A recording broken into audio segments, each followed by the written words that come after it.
Welcome to the Golden State Media Concepts College Football Podcast, your ticket to all things college football. Are you looking to get your college football fix? Looking to get the latest news on your favorite school's team? Join us as we talk college football, from the national championship to college rivalries to bowl games to the Heisman Trophy to which conference is the best. We've got you covered for the Big Ten, SEC, Big 12, Pac-12, ACC, and everything in between.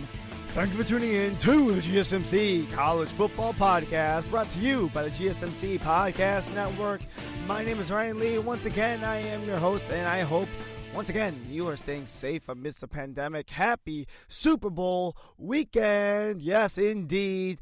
The Super Bowl is coming up this weekend. We are actually going to go over some of those picks. I know it's a little bit off the brand, but it's almost without doubt the biggest sporting event in the world. Maybe the World Cup rivals it. The Olympics most certainly rivals it, but it's one of the biggest sporting events in the entire world. How can I not talk about it? But also, we're also be going over the Senior Bowl, initial reactions, thoughts of how things went, MVP picks. Does that boost the stock of this particular player at all? And finally, we're going to be going into the resurrection of the dead. You'll be knowing exactly what I mean in about 30 seconds. So actually, let's get right into this one with the thing that I literally just ended off my intro with, which is the revival of the dead. And when it comes to anything that has any sort of hiatus, when things more or less have to stop or they end, one of two things either happened. They're ending for good, or they actually come back at a later point because of the fact that there was so much demand or popularity that they had no other choice that made sense except to bring it back. In some cases, I guess when you think specifically in terms of athletes in sports, when they have some sort of comeback tour, have some sort of unretirement, it's usually just because their passion of the game or the sport was just so high that they wanted so badly that it kind of burned up inside them and they chose to come back to the game anyways. There are several examples in this amongst various sports, the most recent of which was actually Rob Gronkowski. He came back to retirement to the Tampa Bay Buccaneers to rejoin his old teammate Tom Brady, and look at where he is now. He has, 7 touchdown passes. Not only that, but also he helped Tampa make it back to the Super Bowl once again. There have been several other examples of players who have retired and have come back and have actually had lots of success on the second round through. I think one of the most maybe underrated examples of this was actually Mario Lemieux in the Pittsburgh Penguins in the NHL. Lemieux had to retire back in 1997 because he had cancer, and he comes back in 2000 and he plays lights out essentially the same way he did again. And he still became a Hall of Famer at the end of the day. Arguably the second greatest player of all time. Still is, despite retiring and coming back. Probably another example that doesn't nearly get appreciated enough of someone who left their sport and then came back is actually Michael Phelps. The greatest Olympian and 100% the greatest swimmer of all time, without a doubt the greatest Olympian of all time. He goes to London, competes in the 2012 Olympics, gets 4 golds and a pair of silver. He actually retires after that Olympics and then comes back in 2014. So he took a year where he retired and then came back about 2 years later. And what does he do in Rio? He gets 5 gold and a silver. Honestly, one of the best comeback tours of all time, in my opinion. And then, almost without a doubt, the most famous example of a career ending and restarting, and almost without a doubt, the greatest player to not only play his respective sport, but to actually retire and unretire is none other than Michael Jordan. He retires for a year, plays baseball. He does what he can to honor his father. He comes back into the NBA, and those 3 years that he came back in the NBA was another three-peat. Has a three-peat, retires, another three-peat. And a lot of times when players, at least in the realm of sports, they retire and then come back, it's not always as successful as some of these guys. Like, some of these guys are the GOATs in their position. They're the greatest of all time in their respective sports. Jordan in basketball. Lemieux is probably the number 2 GOAT in hockey. Gronkowski is arguably the best tight end of all time. Phelps is without a doubt the best, not only swimmer, but best Olympian of all time. And then you get some other rebirths where it just doesn't feel the same for whatever reason. Maybe just the timing is off, or the feel just isn't there. It's not going to be perfect 100% of the time, but when it does work, it's striking. And it is really cool to see how well things go. But the reason why I am scared of this certain comeback is because of the decline of what it's compared to. And it's simply put, it is the NCAA football video games have actually been announced. They're going to have a comeback for 2021.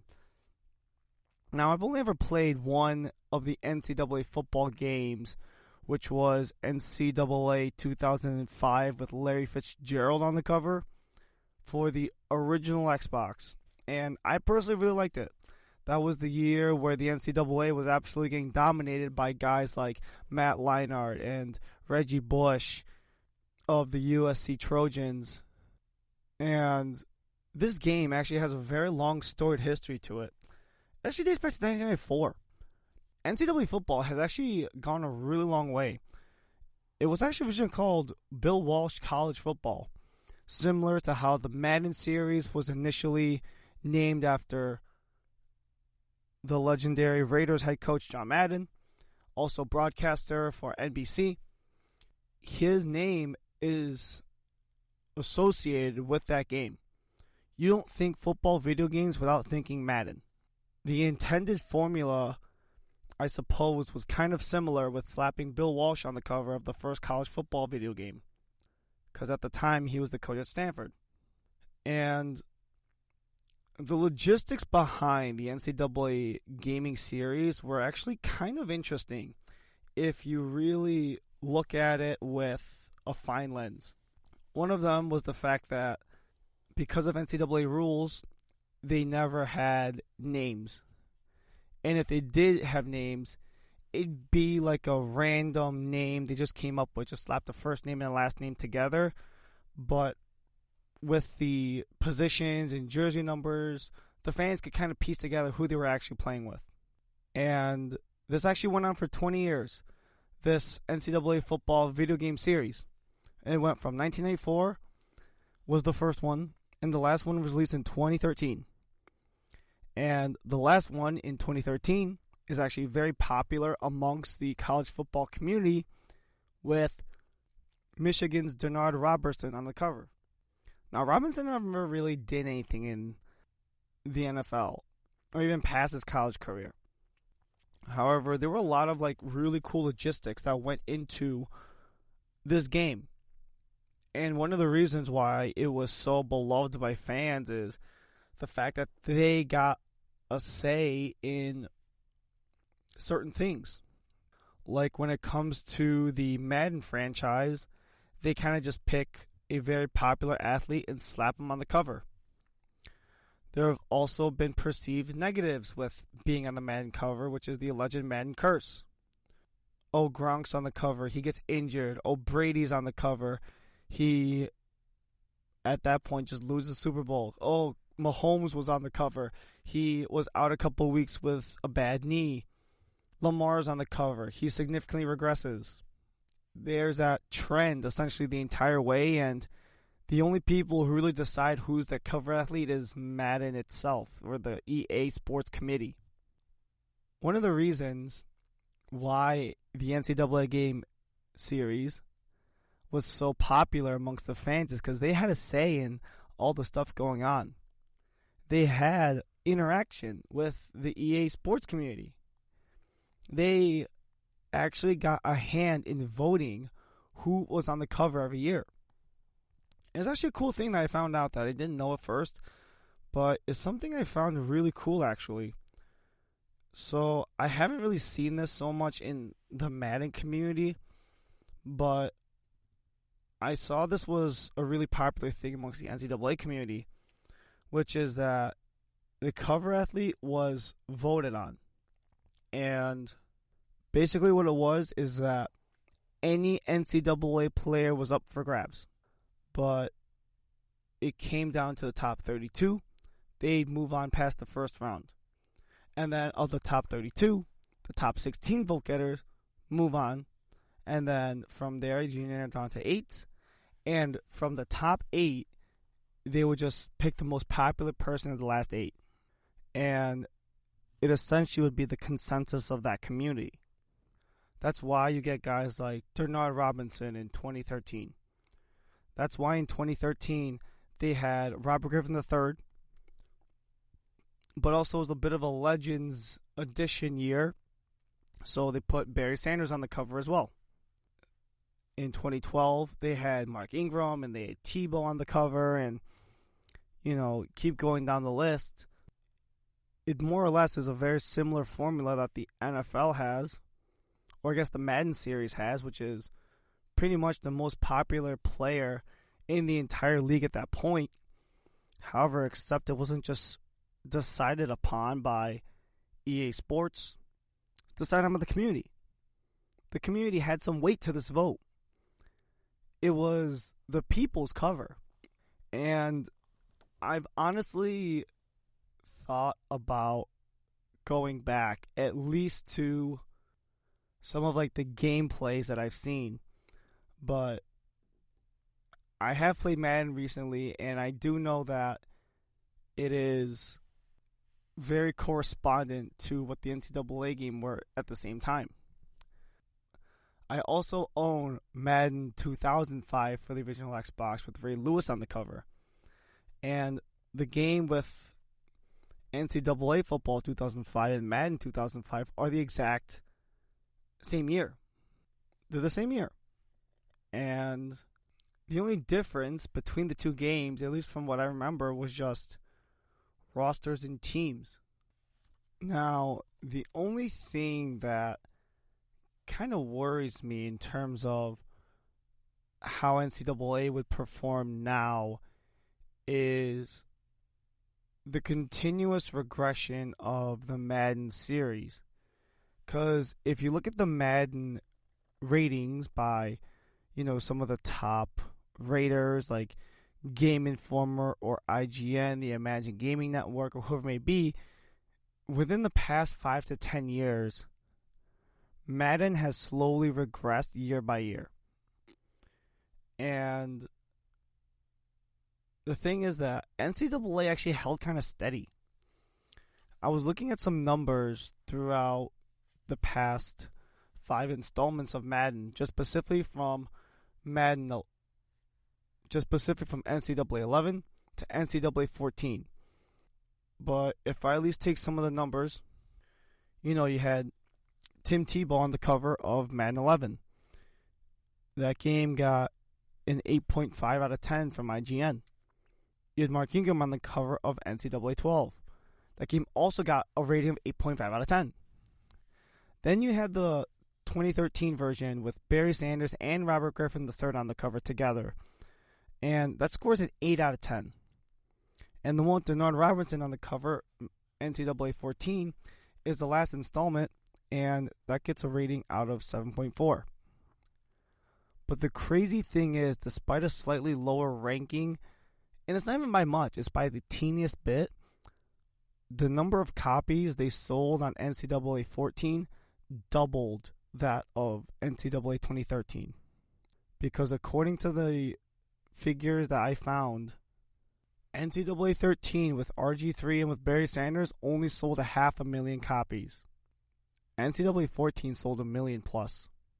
That, to me, shows the overall impact of why having the game back is so important, and why having that cultural impact of the NCAA games is really important.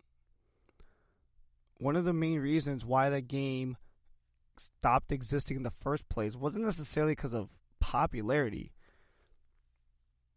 Because the numbers show it got increasingly popular, especially in the 2010s, when there was kind of this gaming resurgence and the PS3 and the Xbox Ones kind of had those console wars.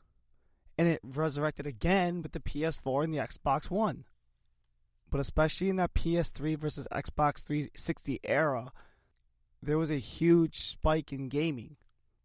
And that kind of comes around 2007 up until the Xbox One gets released, which is around 2015. So this is right around the end of the run of the 360, except the PS3 and the Xbox 360 still had a lot of time left. As I said earlier, one of the reasons why the game ended in the first place, despite rising popularity, was mostly in the fact that it had to do with licensing from the NCAA itself. The NCAA, at least in terms of their licensing, is very strict. And part of it is because the NCAA does have a lot of rules and regulations. As a whole, it does have a lot of rules it needs to follow, to say the least. One of the things is the specific codes of licensure, as well as player name and likeness. Now, the NCAA did very recently allow the use of image, name, and likeness for players to get paid for those things. However, in the NCAA video games, they kind of had workarounds around it, where they either just threw in the same ratings that the player would have, but just gave them kind of a random generic name and face. Or what they did was they just simply referred to each player by their position and their number. So let's say we did it for this past season. If you played the NCAA video games, Trevor Lawrence would be referred to as QB number 16. So it would just be QB, the number symbol, 16. That's his whole name. Let's do the same thing with Devonta Smith, the wide receiver from Alabama. He would just be wide receiver number 6, just WR number 6. That's it.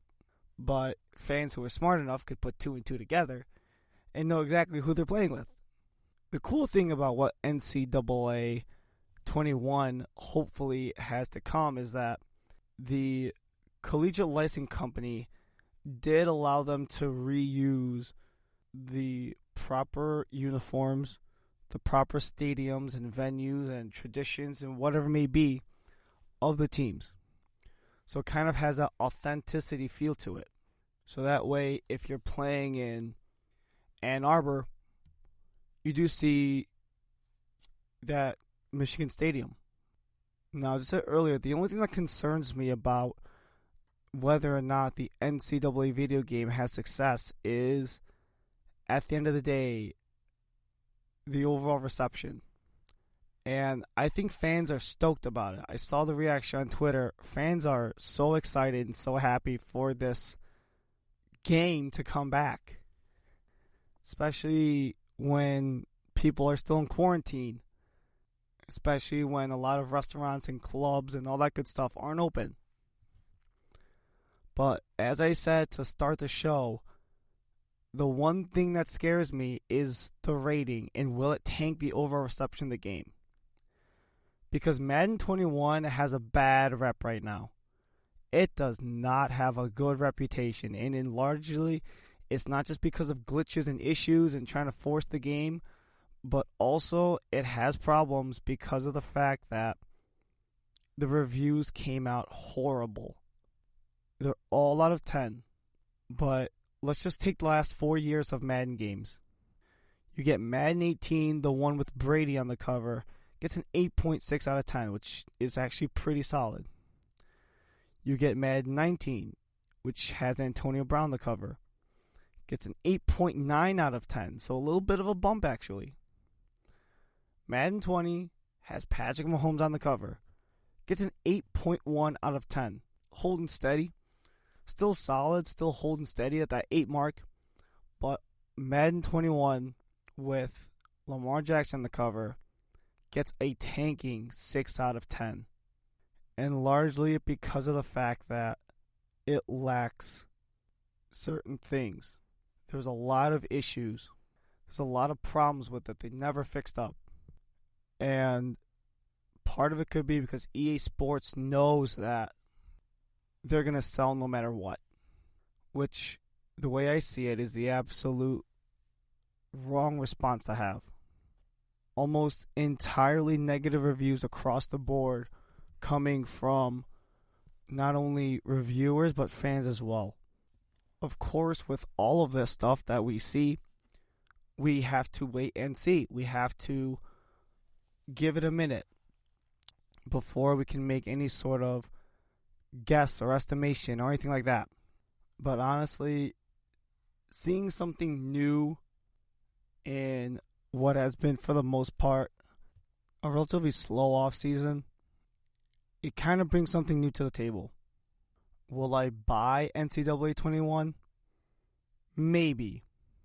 I know that when the demo comes out, I will play it. And I know for a fact I will talk about it. But until then, we will, as per usual, have to wait and see. That was the news involving NCAA Football 21 from EA Sports. And coming up right after the break, my breakdown, very brief breakdown of the Senior Bowl, followed by what is without a doubt one of the biggest sporting events in the world coming up on Sunday. That's all coming up right after this.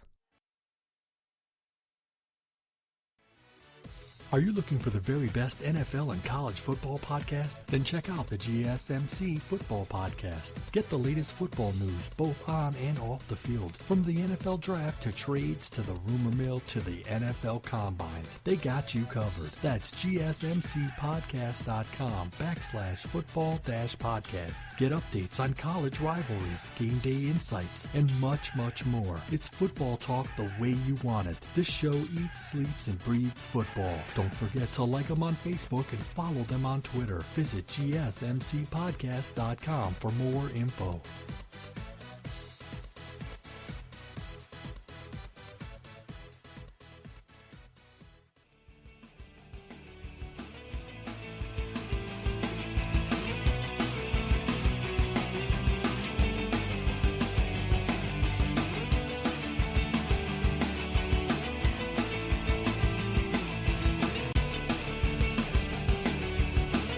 Back here on the GSMC College Football Podcast, brought to you by the GSMC Podcast Network.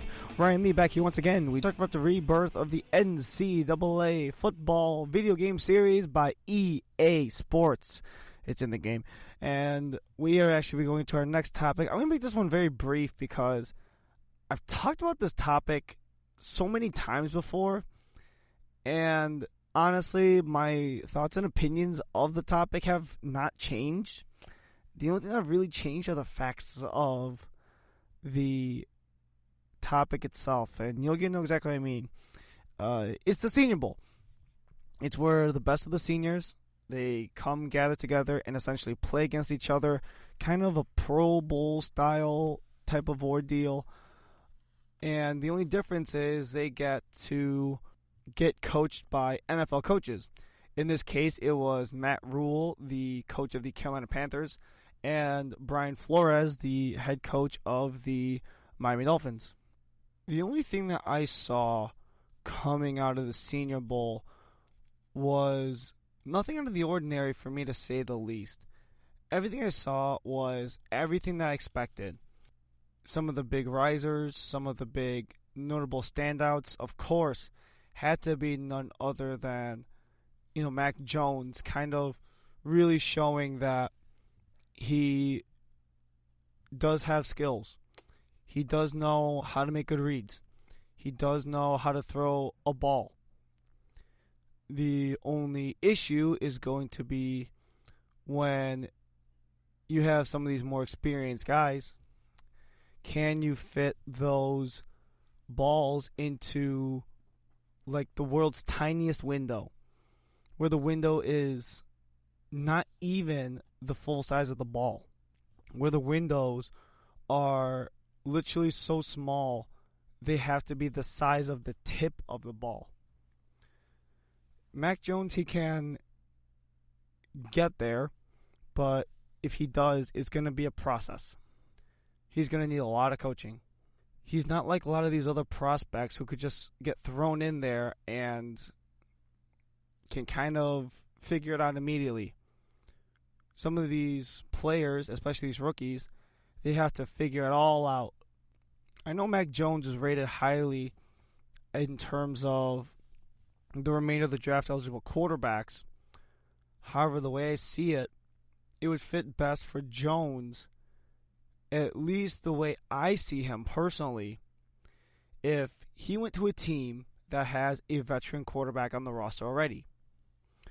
Whether if it's a team like Chicago, or whether if it's a team like Tampa, or whether if it's a team like LA Rams, now that they've traded for Matt Stafford. Ben Roethlisberger's getting up there in age. The Indianapolis Colts have Frank Reich as their head coach, a former quarterback himself. You also get some of these other places like Carolina, where Teddy Bridgewater is an experienced veteran, stuff like that. The way I saw him play in the Senior Bowl, he needs something like that where he can get mentored by one of those more experienced guys. And seeing Kellen Mond win Senior Bowl MVP doesn't really change my opinion on him, which is that he's very okay. He's mostly likely going to be a second or third rounder. Probably not really going to get many reps until an injury comes along or in relief. He's probably not going to get his chance for a really long time, if not ever, because the number of quarterbacks not only coming in, there's more hits now. You just look into the last couple of drafts, almost every quarterback has been a hit. Let's just look at the top 3 quarterbacks in the past several drafts and just analyze how good they've been. I'm going to count 2020, which was Joe Burrow, who looks like a hit in Cincinnati, and then you get Tua, who is hit or miss in Miami, and you have Justin Herbert, who is most certainly a hit in LA. And then you get the year before. Let's go 2019. Your first overall pick was Kyler Murray. Most certainly is the face of the future for the Arizona Cardinals. Next up, you get Daniel Jones, who is still up in the air. We're still not 100% sure yet. And then you get Dwayne Haskins. I personally would label him as a bust. He did recently get signed by the Pittsburgh Steelers. However, in the past decade or so, Pittsburgh hasn't really been known to be signing the best character players. Let's go to 2018. You start off with Baker Mayfield, who led the Browns to a playoff caliber season. And then you go to Sam Darnold, who honestly could be a much better quarterback if he just goes anywhere else in the world other than New York Jets. And Josh Allen had a near MVP level season this past year. And then let's go to 2017. Mitch Trubisky is up in the air still. He has made a Pro Bowl before. Patrick Mahomes is a generational talent, as is Deshaun Watson. And the last draft I'm going to look at for this example is going to be 2016. You get Goff, you've got Wentz, who both have gotten paid, by the way. And then you get Paxton Lynch. So let's look at that. You have 15 quarterbacks in that span. The top 3 quarterbacks almost in every single draft board is Lawrence, Fields, and then it's either Zach Wilson from BYU, Trey Lance from North Dakota State, and then Kyle Trask is almost right behind almost every time, about 5'4"-ish. You look at those quarterbacks, you have maybe 2 misses out of 15. 2 misses out of 15. And out of those 15, at least 5 of them are franchise-changing guys.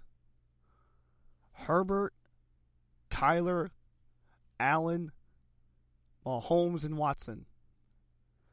And I'm just referring to the first 3 and I'm just referring solely to the first 3 QBs taken in the past 5 drafts. Watson, Mahomes, Allen, Kyler, and Herbert are franchise-changing guys, at least thus far. Only 2 guys out of that list have next to no chance of panning out, and that's Paxton Lynch and Dwayne Haskins. Everyone else can at least play in the league, and they're at least a viable starter. So honestly, seeing guys like Kellen Mond, who won the Senior Bowl MVP, to really explode into this league is highly unlikely. Because those guys like the Trevor Lawrences, the Justin Fields, the Zach Wilsons, maybe even Trey Lance, the probability of them being a hit is so high that they're going to most likely get some coaching, get some mentoring, and play quickly, and then kind of light it up in the NFL team, or they're going to start right out of the gate because the talent on whatever team that they're on, at least at the quarterback position, is kind of weak. And they can take it over. And they can kind of learn by experience. Who knows? That's the way I personally see it. That's personally the way that I am viewing it as of right now. But of course, there's still so much left to go. And one other story from the Senior Bowl I thought was really interesting was basically this name kept pulling up on my newsfeed over and over again. Quinn Meinerz, a Division III lineman from the University of Wisconsin-Whitewater Warhawks. And he simply has been blowing up all over the place from the fact that this D3 lineman is essentially pancaking some of the top D linemen in all of Division I. And he's able to contain those blocks. I don't know about you, but that's just a notable story that I'd keep an eye on when the draft comes. Maybe his stack might be higher. Maybe his stock might be higher than it's perceived to be. Maybe he can go from being undrafted to a round 6, round 7 guy. And having been a NCAA D3 athlete myself, it's good to see. That was all for that in terms of the Senior Bowl and in terms of the quarterback competition in this year's senior class. And coming off after the break, I know it is not the usual, but it is going to be the final installment of Put Your Money Where Your Mouth Is in terms of game picks. And with what's coming up soon, we know exactly what game it's going to be. That's coming up right after this.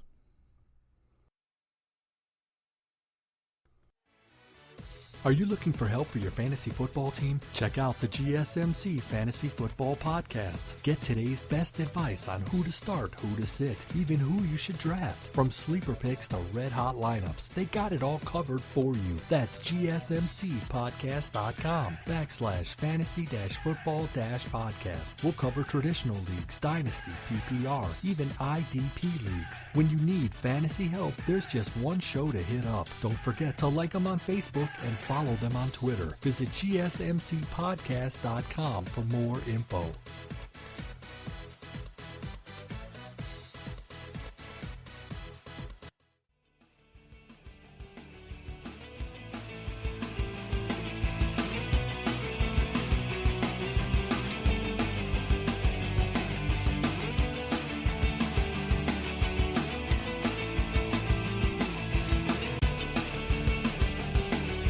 Back here for the final time here on the GSMC College Football Podcast, brought to you by the GSMC Podcast Network.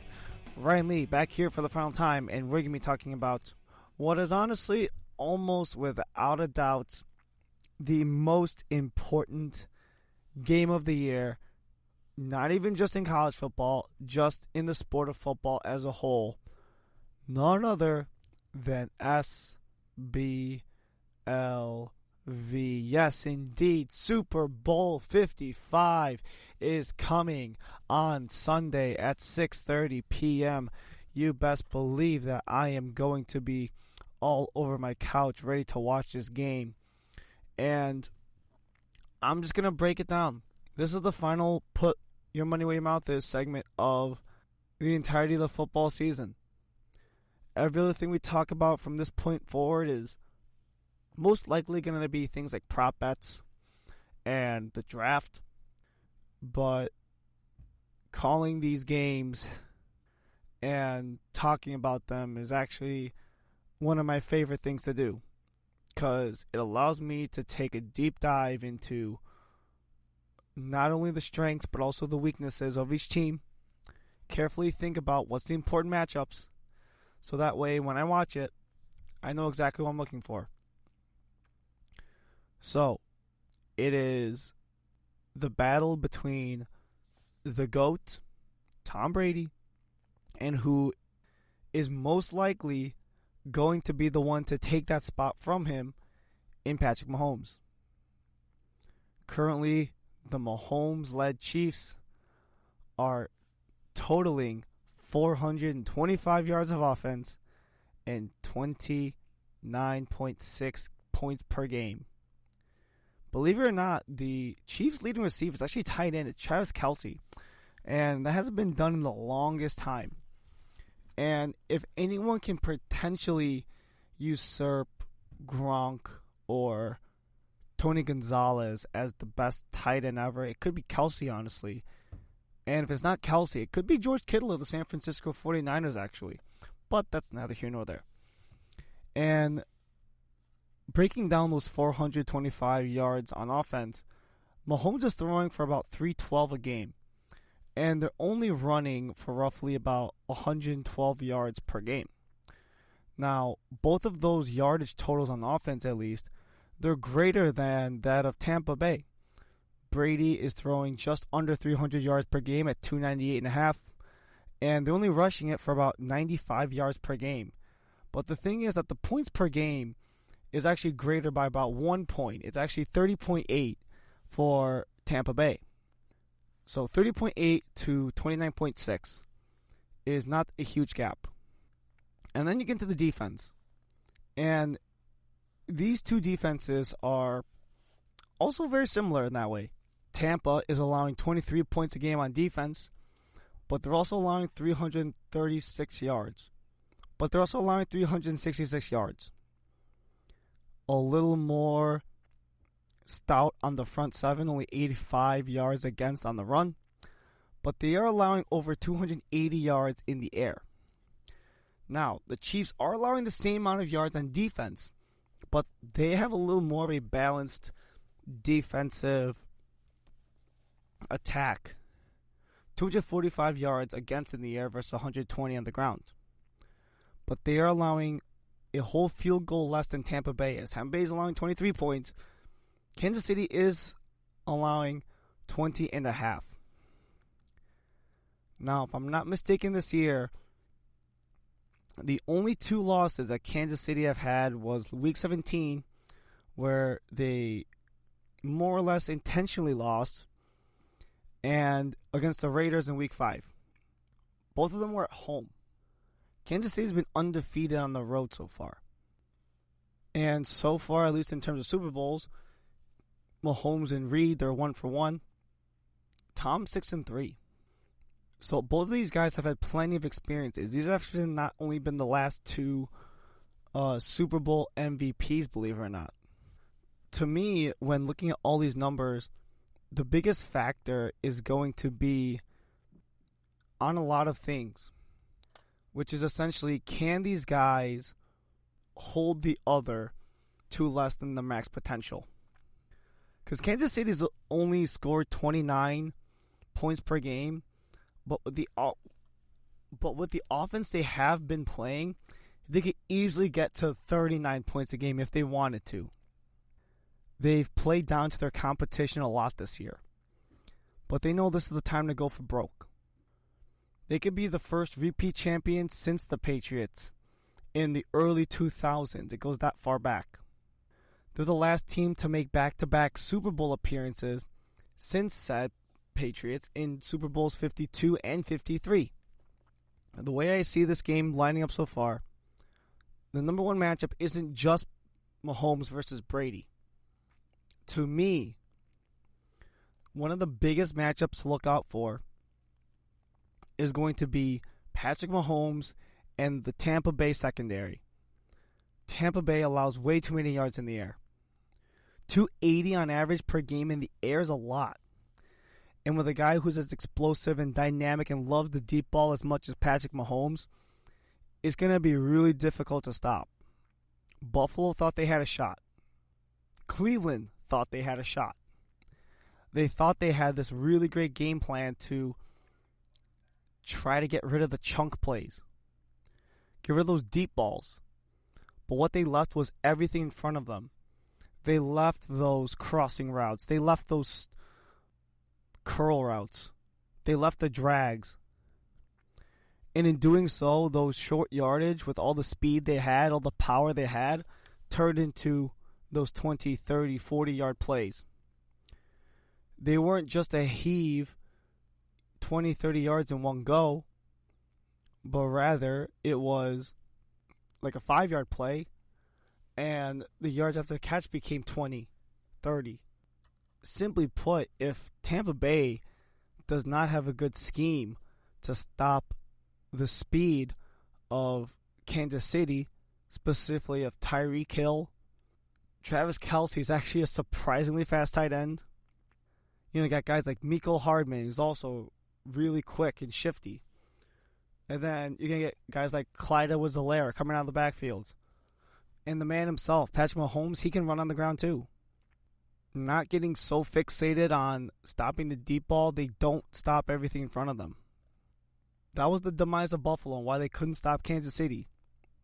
It's because they focused so hard on the deep ball, they didn't focus on what was in front of them.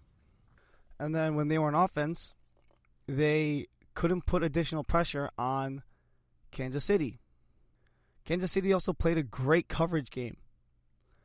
The number 1 demise of Buffalo is that they could not get their rhythm on their strength, which is their offense. They kind of forced themselves to play to something that's not really their strengths in the run game, instead of letting Josh Allen do his thing in the pass game, which has been his strength all season. And once they did, when they did start to open up the pass game a little more, the Kansas City defenders were all over him. They were all over Diggs, all over Beasley, all over John Brown. And Kansas City can stop some of these receivers. They could potentially, stop up Mike Evans. They could potentially stop up Gronk. Chris Godwin might have a slow day. We have no idea how this game's going to go, and neither do I. Would I rather have seen my Buffalo Bills be in this playoff in the Super Bowl? Absolutely I would. So that's why me personally, as a Bills fan, I'm a little perplexed here. Do I root for the team who just eliminated mine from the Super Bowl? Or do I go up against the quarterback who has tortured us for the last 20 years? Let me go off of that, actually. Because Tom does have 6 rings. But he has also lost 3 Super Bowls. And the thing that all of those Super Bowls have in common is really good defensive lines. Fletcher Cox, Brandon Graham. If you remember watching Super Bowl 52, there was a strip sack fumble that essentially shifted the entire game for the Eagles in 52. In Super Bowl 42, what essentially the Giants did was they got so much pressure on Brady that because there was so much pressure, he couldn't shake it. And it was the same thing in 46 as well. They were the same 2 teams, essentially, built on the exact same thing. Coughlin built both of those teams to get so much pressure on Brady that his time to throw was so quick that he had to make a decision immediately, and his decision might not have been the best one.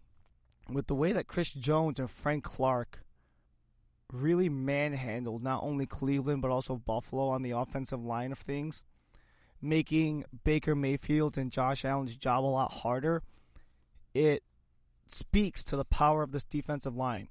Don't forget the fact that, a lot of times they'll put Tyrann Mathieu and put him in the box and make him a blitzing safety as well, or whatever it may be. If I had to call this game right now, the line is currently at -3 for Kansas City, who apparently has not been very good against the spread lately. The over-under right now is sitting at 56, 28 points per team. I was right on both of my picks in the national championship game. Knock on wood. If I had to call again, I would take the under, and just like I did last year, I picked Kansas City -2. This year, I will do the same thing and pick Kansas City -3. The Chiefs as the first repeat champions since the New England Patriots. That has been it for Put Your Money Where Your Mouth Is, but most importantly, that has been it for today. Thank you very much for tuning in to the GSMC College Football Podcast, brought to you by the GSMC Podcast Network. Be sure to write a comment as well as leave a 5-star and a thumbs up. We appreciate that so much. Don't forget to find us on all of your favorite social media platforms, including Facebook, Twitter, and Instagram. And don't forget to tune in next week, and be sure to follow us and for more news and updates.